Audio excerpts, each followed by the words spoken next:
Assalamualaikum. My name is Satish Kumar, and I am a CA finalist currently working in an audit firm for the purpose of completing my articleship.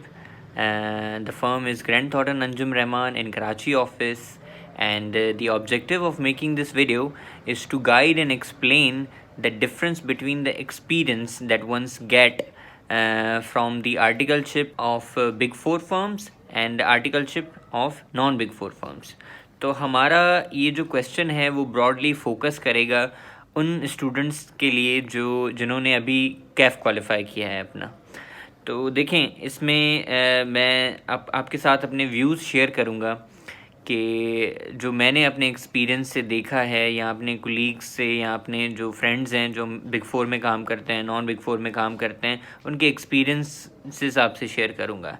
Basically देखें जो articleship आपकी big four से होती है और non big four से होती है उसमें दो ब्रॉड डिफरेंस होते हैं। एक डिफरेंस जो आपकी फर्म की वजह से होता है, एक डिफरेंस जो आपकी क्लाइंट की वजह से होता है। फर्म की वजह से क्या डिफरेंस आता है आपके पास कि जो जितनी अच्छी फर्म होती है उसके क्वालिटी कंट्रोल्स उतने अच्छे होते हैं, वो उतना क्वालिटी का ऑडिट करता है, ठीक है।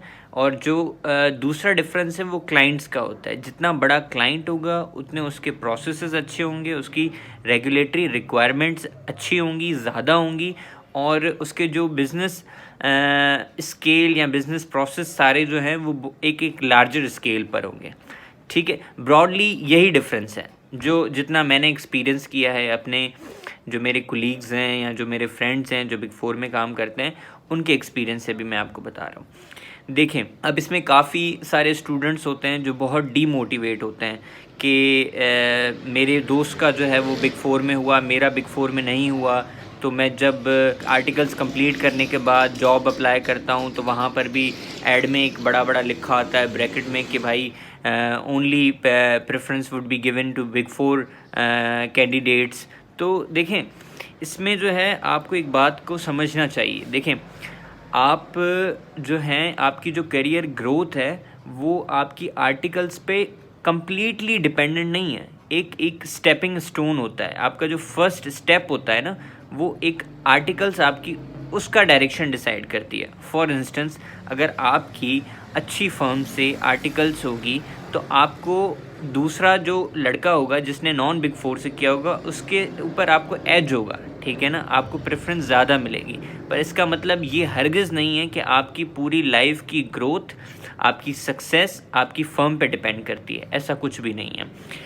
अब देखें फॉर इंस्टेंस अगर आपकी आर्टिकल्स जो है वो नॉन बिग फोर से हो रही है तो आपको आपका जो ऑब्जेक्टिव, आपका जो गोल होना चाहिए वो ये होना चाहिए कि जितने आपके पास क्लाइंट्स हैं, अब देखें हर फर्म के पास अच्छा एक पोर्टफोलियो होता है, ठीक है। क्लाइंट का पोर्टफोलियो होता है, डिफरेंट तरह के उनके क्लाइंट्स होते हैं, मैन्युफैक्चरिंग होते हैं, फाइनेंशियल्स होते हैं, और आपके पास जो हैं ट्रेडिंग कंसर्न्स होते हैं, सर्विस ऑर्गेनाइजेशंस होती हैं। तो आप वहाँ पर अगर फुल फोकस के साथ, अंडरस्टैंडिंग के साथ और कमिटमेंट टू ग्रोथ के साथ काम करेंगे तो there is a larger possibility कि जो बच्चा अनफोकस्ड और जो है मेहनत के साथ बिग फोर में काम नहीं कर रहा, आप यहाँ पर मेहनत से काम करें तो आपकी ग्रोथ के चांसेस ज़्यादा हैं। आप मेरी बात को समझें, वो इसीलिए मैं कह रहा हूँ क्योंकि देखें एक चार्टर्ड अकाउंटेंट होता क्या है। अगर हम ब्रॉडली ये कहें कि एक लड़का जो है अपने सीए के जो सारे पेपर्स हैं वो क्लियर करता है और अपनी आर्टिकल्स कंप्लीट करता है तो उसके पास एट द एंड होता क्या है, ठीक है, उसके पास क्या वो चीज़ होती है जो लेकर वो मार्केट में जाता है और जॉब के लिए अप्लाई करता है। देखिए ब्रॉडली हमारे पास 5 चीज़ें होती हैं। एक तो उसके पास अंडरस्टैंडिंग होती है बिजनेसेस की, ठीक है, और बिजनेस किसका, क्लाइंट्स का, वो ऑडिट करता है, बिजनेस की अंडरस्टैंडिंग होती है, उसके फाइनेंशियल रिपोर्टिंग प्रोसेसेस की अंडरस्टैंडिंग होती है। दूसरा उसके पास application of auditing and accounting standards होती है, उसके पास एक एक्सटेंसिव नॉलेज, एक्सटेंसिव एक्सपीरियंस होता है, ठीक है।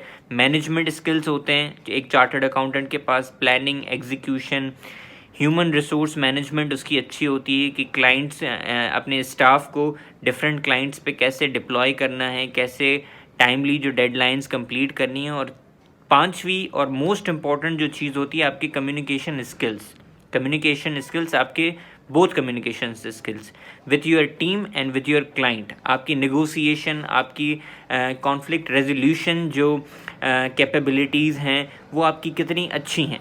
ये 5 फैक्टर्स एक एक चार्टर्ड अकाउंटेंट के पास होते हैं जब वो नया क्वालिफाई करके मार्केट में जाता है। आप खुद भी इस बात को सोचेंगे कि आपके आसपास जो लोग हैं जिन्होंने बिग फोर से किया है, नॉन बिग फोर से किया है, तो उनके पास यही चीज़ें होती हैं। तो rather than we focus on the fact that you are not doing or completing your articleship from big four firm, क्यों ना हम इन 5 चीज़ों पर काम करें, क्यों ना हम इन 5 चीज़ों को इम्प्रूव करें।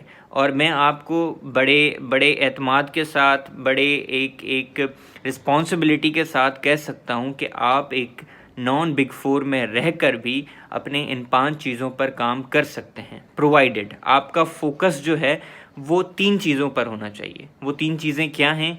आपकी कमिटमेंट टू ग्रोथ होनी चाहिए। आप हमेशा जब भी ऑफिस जाएं, काम करें, तो आप अपना जो ऑब्जेक्टिव है अपना ग्रोथ रखें। ठीक है, आप आज क्लाइंट पर गए, आपने क्या अंडरस्टैंडिंग नहीं बनाई, ठीक है ना, आपने क्या सीखा, उनके बिज़नेस के बारे में सीखा, उनके प्रोसेस के बारे में सीखा। क्लाइंट के साथ अपनी कम्युनिकेशन इम्प्रूव करें, अपनी जो टीम है उसके साथ कोऑर्डिनेशन इम्प्रूव करें। फॉर इंस्टेंस अगर कोई अकाउंटिंग और ऑडिटिंग कोई इशू आ जाता है तो आप उसमें अपना कंट्रीब्यूशन दें।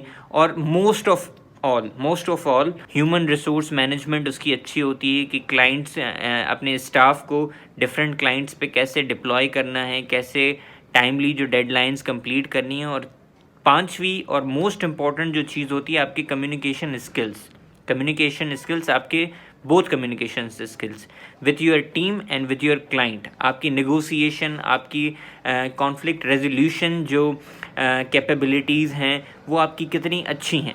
ये 5 फैक्टर्स एक एक चार्टर्ड अकाउंटेंट के पास होते हैं जब वो नया क्वालिफाई करके मार्केट में जाता है। आप खुद भी इस बात को सोचेंगे कि आपके आसपास जो लोग हैं जिन्होंने बिग फोर से किया है, नॉन बिग फोर से किया है, तो उनके पास यही चीज़ें होती हैं। तो rather than we focus on the fact that you are not doing or completing your articleship from big four firm, क्यों ना हम इन 5 चीज़ों पर काम करें, क्यों ना हम इन 5 चीज़ों को इम्प्रूव करें।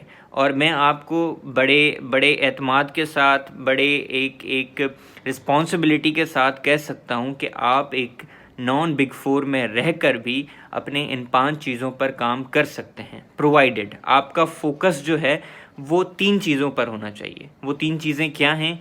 आपकी कमिटमेंट टू ग्रोथ होनी चाहिए। आप हमेशा जब भी ऑफिस जाएं, काम करें, तो आप अपना जो ऑब्जेक्टिव है अपना ग्रोथ रखें।